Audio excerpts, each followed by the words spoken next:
right. Well, in conclusion, I just wanted to go around the horn really quickly and get your predictions on the rest of 2020 and, even into spring market 2021, if your crystal ball is that clear. So why don't we start with you, Thad? I am incredibly bullish for real estate. I think that the end of 2020 and the beginning of 2021 will be a very healing component for our country, focused around healing from the pandemic and healing from a lot of the division that's been injected into our country. And I think communities are going to become a focus in how we can become closer with one another within our community. And that's beautiful for our industry, thankfully. And it's also beautiful for the country. So I'm very much looking forward to how this year wraps up and more looking forward to 21. I think Thad and I are really very much on the same page. We both feel really positive about the direction that we're going in. Our industry has led the way coming out of recessions for years. And, we feel like we'll continue to lead the way.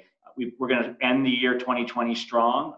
And we believe that we'll roll into 2021 with an equally strong spring market.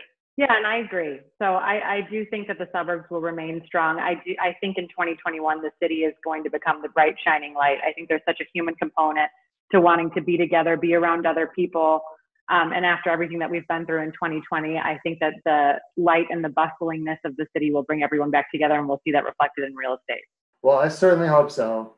If I can add one more thing, Peter, I just want to remember that even though it feels like we've been in this market because we've been isolated in COVID for a period of time, we're in inning one of the real estate consequences of COVID, which will be a greater focus on home ownership, and we will see appreciation. So I do believe that those people who bought in 2020 that were scurrying potentially with multiple offers to acquire their home that might have felt that they paid too much, potentially, they didn't.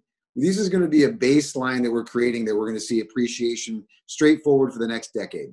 Let's hope that things continue along this path, that we have a strong end of 2020 and a solid spring market.